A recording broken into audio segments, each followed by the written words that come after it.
kita masuk ke Pak Edi Pangabean. Mungkin Pak Edi akan menceritakan lebih jauh lagi tentang pengembangan dan uji kompetensi. Oke, Pak Edi, waktu dan tempat kami persilakan. Baik, Pak Tuar. Assalamualaikum warahmatullahi wabarakatuh. Salam sejahtera buat kita semua. Luar biasa ya kalau Bu Teti tadi sudah paparannya sudah sangat singkat, padat, sampai sulit dimengerti. Nah, oke, baik. Materi yang disampaikan Bu Teti ini sebenarnya juga master assessor ya. Jadi dia itu master dulu daripada saya gitu. Nah, untuk mengetahui semua materi Bu Teti itu nggak bisa hanya 2 jam melalui webinar ini, tetapi minimal 2 tahun. Ya, tidak bisa 2 jam, minimal 2 tahun.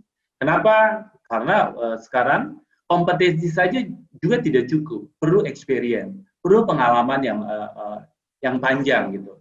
Nah, ini adalah obrolan khusus kompetensi dan sertifikasi. Saya akan berbagi pengalaman suka duka ya. Suka dukanya, kadang ada sukanya, ada juga dukanya. Nah, kompetensi itu kan kemampuan seseorang yang mencakup aspek pengetahuan, keterampilan, dan sikap kerja. Biasanya definisi ini kita selalu ingat itu, tetapi kita perlu mengorek sedikit. Apa itu pengetahuan? Pengetahuan itu mengidentifikasikan apa yang dibutuhkan seseorang. Katakanlah profesinya barista, apa pengetahuan apa yang dibutuhkan? Atau musik, pengetahuan apa?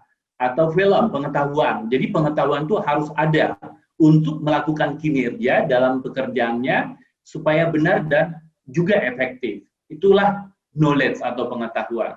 Lalu keterampilan itu mendeskripsikan aplikasi dari pengetahuan tersebut dirubah menjadi hasil. Jadi harus ada hasilnya gitu.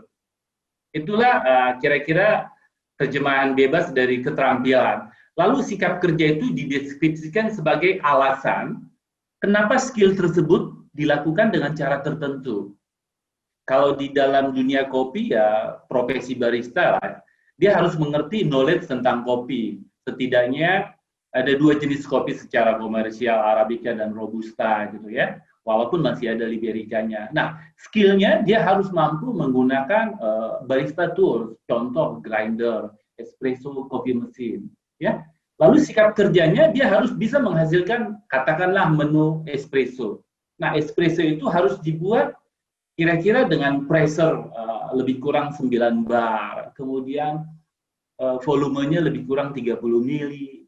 Nah, waktu pembuatannya lebih kurang 30 detik plus minus gitu. Nah, itulah yang disebut kompetensi. Walaupun sekarang kompetensi saja itu tidak cukup, perlu experience, ya. Nah, banyak orang masih ada pemahaman yang masih belum bagus. Sebenarnya kompetensi ini BNSP itu dikenal orang sekitar 5-6 tahun yang lalu. Nah, banyak orang baru bicara tentang kompetensi. Nah, ada perbedaan. Banyak orang menyatakan apa itu sertifikat kompetensi ya. Nah, sertifikat kompetensi seperti yang Ibu Teti tadi sudah sampaikan itu adalah bukti pengakuan negara terhadap profesi kita. Jadi itu luar biasa. Karena itu berlambang burung Garuda emas yang melihat ke kanan tentunya ya. Jadi kalau burung Garudanya melihat ke kiri itu palsu. Nah, ini burung Garuda yang melihat ke kanan. Itu adalah pengakuan negara terhadap profesi. Tadi Bu Teti juga sudah sampaikan bahwasanya sertifikat kompetensi itu adalah hak. Nah, ini yang belum sampai ke masyarakat. Sayangnya belum sampai. Jadi hak. Di sektor pariwisata itu tadi sudah disampaikan juga tentang Undang-Undang Nomor 10 Tahun 2009, PP Nomor 52 Tahun 2012, dan Surat Keputusan Menteri terkait teknisnya untuk bidang kafe Nomor 1 Tahun 2015 kalau nggak salah saya waktu itu. Nah, ini harus dicermati oleh industri, oleh profesi atau para stakeholder, sehingga di KBJI yang tidak ada nanti bisa didaftarkan ke BPS. Banyak profesi-profesi yang belum terdaftar di KBJI atau dicatatkan oleh BPS itu oleh sebab asosiasinya tidak bergerak. Nah, kembali ke soal kompetensi. Vokasi atau LDP, Lembaga Pendidikan Pelatihan, atau Balai Kerja itu, atau LPK, itu namanya membangun kompetensi. Apa bedanya dengan LSP? Nah, LSP itu untuk memelihara dan memastikan seseorang itu kompeten. Maka kompetensi itu berdurasi hanya 3 tahun. Jadi kalau dia sudah setelah 3 tahun, dia harus RCC lagi. Recognition Current Kompetensi.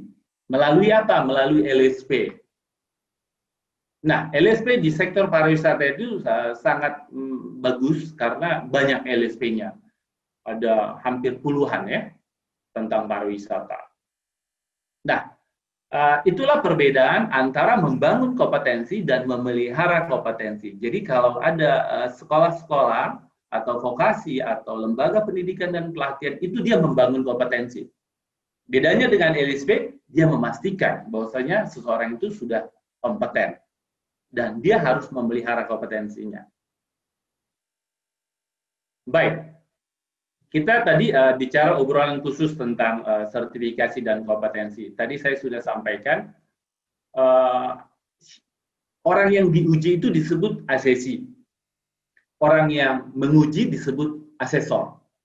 Nah, asesor kompetensi itu adalah orang yang diberikan hak oleh BNSP, ya. Jadi dia tercatat. Maka ada istilah MET, itu metodologi, ada nomornya. Seperti saya ada nomornya. Bu Teti juga ada nomornya, Pak Gunawan juga pasti ada nomornya, Pak Joni juga ada nomornya, kira-kira gitu. Nah, itu tercatat di BNSP.